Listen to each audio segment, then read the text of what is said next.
What is up, everybody? This is the Wrestling Fan 410, back again with another video, and it's been a while since I made a video, but now here are a couple for you. Today I have a review of a DVD. Friday I have Bound for Glory predictions video, which unfortunately I will not be watching live, but I will tell you why in that video. And then, well, actually, I might as well tell you now. I'm going to Florida that week. I'm going to Orlando and Tampa, so I will be going to the live taping of Impact Wrestling, which should be cool. I've never been in the Impact Zone before. I might be making a week in the life of video, just like one full video, but it might not be very related to wrestling. That's the thing, because going into the Impact Zone, it's free, but probably the only one rule they have is no photography, which I totally understand. But anyways, that's not the reason why you clicked on this video. The reason why you clicked on this video is for a review. You guys know what it is. It came out yesterday. It is CM Punk Best in the World. 3-disc set. Basic cover for you guys. I like it. You got CM Punk right there. Best in the world. You have CM Punk in all his glory with the microphone. And then in the back it's comic book. It's kind of like comic book strip of Chicago, which I think is really cool. And then on the side you have CM Punk doing his pose, and then just basic. The back, this is not just a DVD, it's a pipe bomb. You have CM Punk right there in all his glory. Then right there you have WrestleMania this year. You had the infamous speech. The infamous promo, sorry. And then right there, just doing the go to sleep sign. Now I'm just going to read the back for you guys. For the first time ever, experienced the rise of CM Punk, with CM Punk best in the world. From his early days in the indie circuit to his explosive transformation into the most unabashed, outspoken champion in WWE history. This 2-hour documentary traces the life of CM Punk through exclusive, never-before-seen footage. Fellow WWE superstars, close friends, and the voice of the voiceless himself give you an unprecedented access to his life and this revolutionary 3-disc set. Find out what CM really stands for, why he's straight edge, and it inspires his blistering pipe bomb rant and more. Includes over 4 hours of career-defining matches hand-selected by CM Punk himself, including action from his early days in OVW and ECW, his breakout Money in the Bank ladder match at WrestleMania 24, battles from the Straight Edge Society days, and epic main events versus John Cena, Chris Jericho, and Daniel Bryan for the WWE Championship, plus an extra 30 minutes of revealing interviews, stories, and more. You open this up. More nice artwork right there. Of course, you have the infamous quote right there. Day in and day out for almost 6 years, I've proven to everyone that I am the best in the... I just botched this, but whatever. I've proven to everyone in the world that I am the best on the microphone, in that ring, and even on commentary. CM Punk, June 27th, 2011, and then you have that transformation between him winning his first world title to now, which I think is pretty cool. Now inside, I'll show you the discs first. Best in the world in red, best in the world in gray, and best in the world in blue. Let me just open this up for you guys. You guys have a picture of Money in the Bank 2011. And then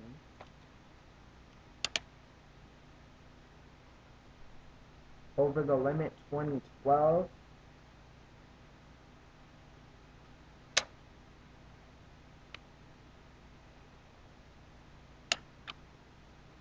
This is terrible. Oh man. Sorry guys.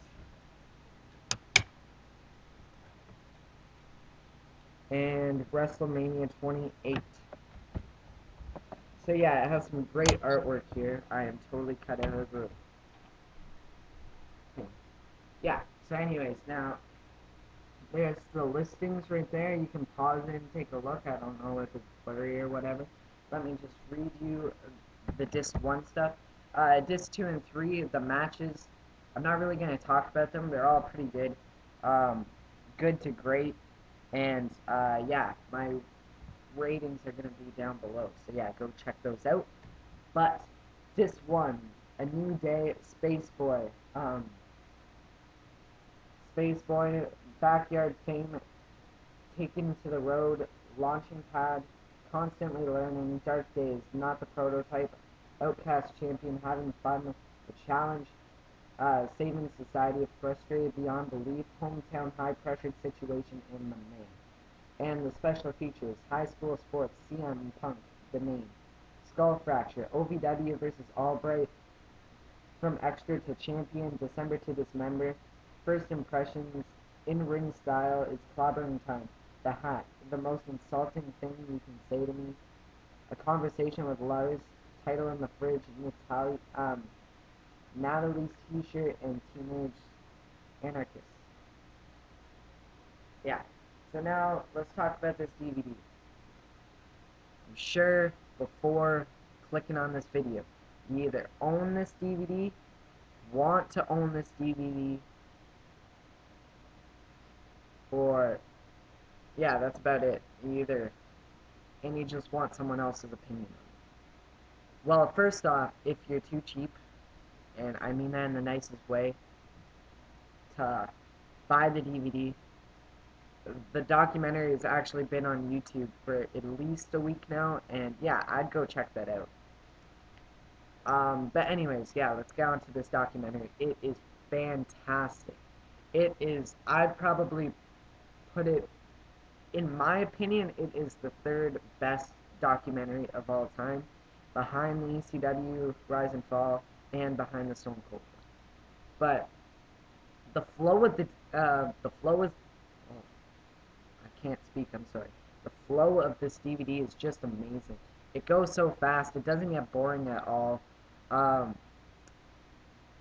And the fact that it's CM Punk, because of the guy who he is, and he really doesn't tell you too much in real life about real life situations. So learning all this, and the fact that he was so open in this DVD is just amazing. And I love that about him. And the fact that I bought this the day after what happened on Raw with him, the whole situation with him punching a fan, my respect for him went down, but after watching it, it went up again, because I don't respect him for what he did there. But I'm not going to make a video on that. But anyways, this DVD will change your perspective on him, I think.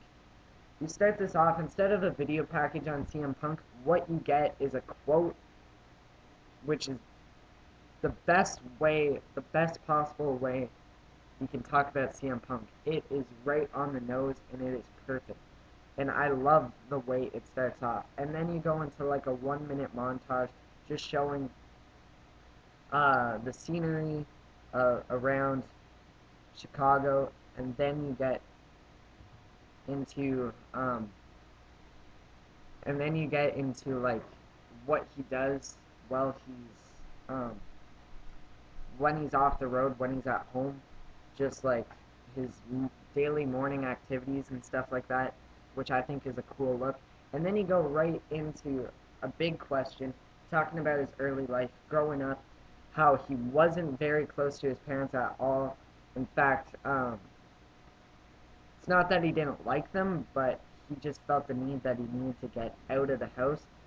And he left around the age of 16 and went and moved into who he calls his sister, but it's not actually his real sister. They're best friends, and he basically says, "I'm the perfect example. You can call your friends family because she is more of family to me, and her parents are than my actual family."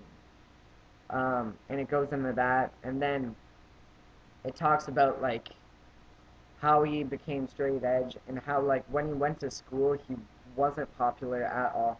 Not many people liked him from the way he dressed, the way he looked, the music he listened to, all of that.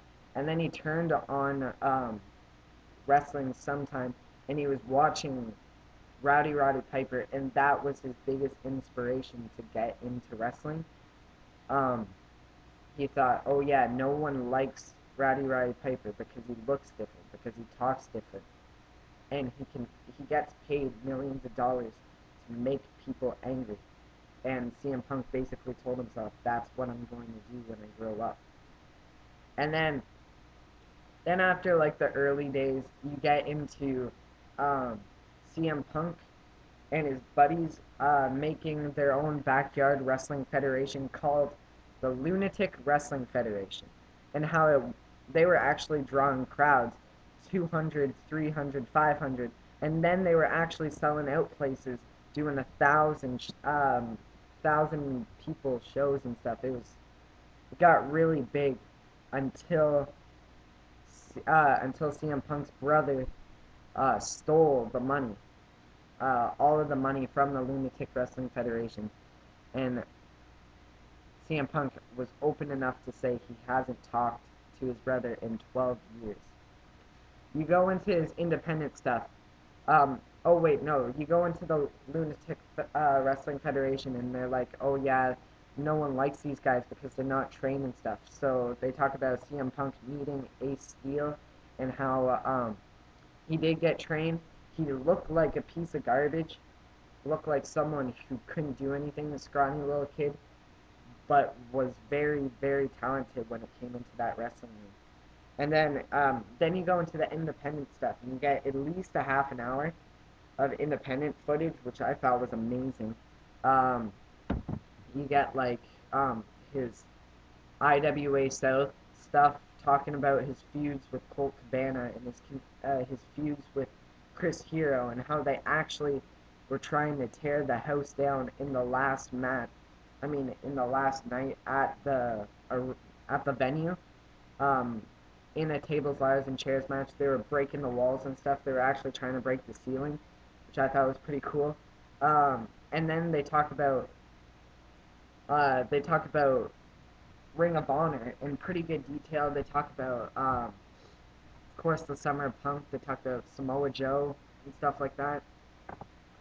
And they all with the stuff there.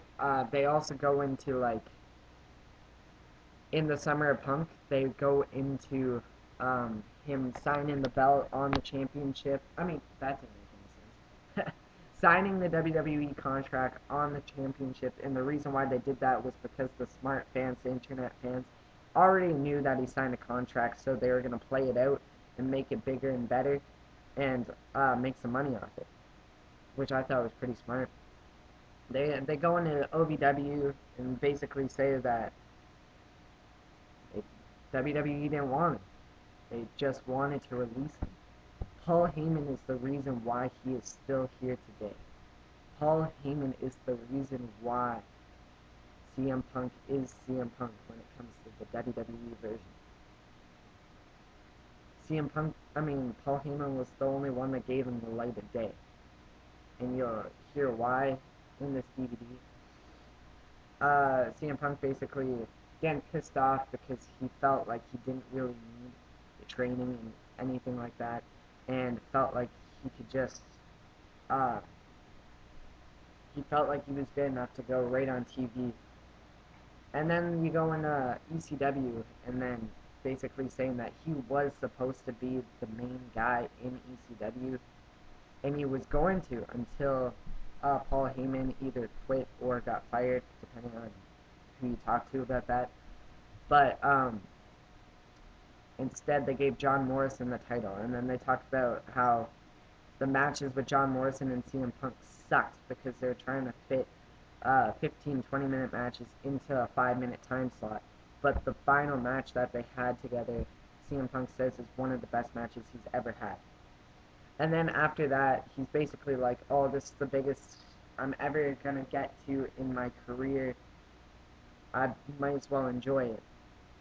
And then after that, you go into the Money in the Bank ladder match at WrestleMania 24, and how again CM Punk was so surprised, and he's like, "Well, I better enjoy this now because this is gonna be this is gonna be the biggest thing that's ever gonna happen to me."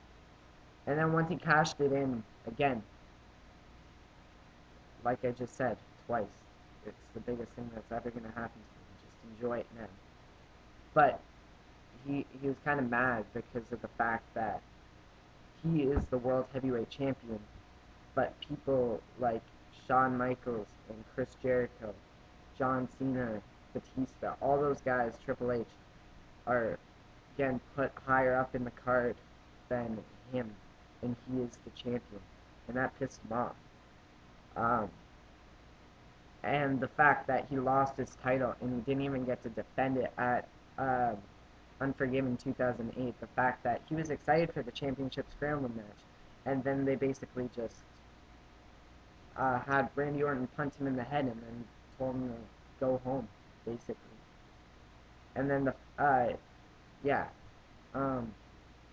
after that it talks about like how he was depressed and he really wanted to leave. And then they put him in a tag team with Kofi Kingston, and they had fun again. CM Punk says, well, if I'm not going to be a main eventer, I might as well at least have fun. And it goes into that and says that he had a lot of fun with Kofi Kingston and stuff like that. And then you go into WrestleMania 25, basically saying that he was so surprised that he won it yet again, but he thought it was going to be a crappy run again, just like it was the year before. They talk about Punk and Vince talking to each other, Vince saying to Punk, oh yeah, I have a challenge for you, you're going to become heel, and CM Punk's basically like, yeah, what's the challenge?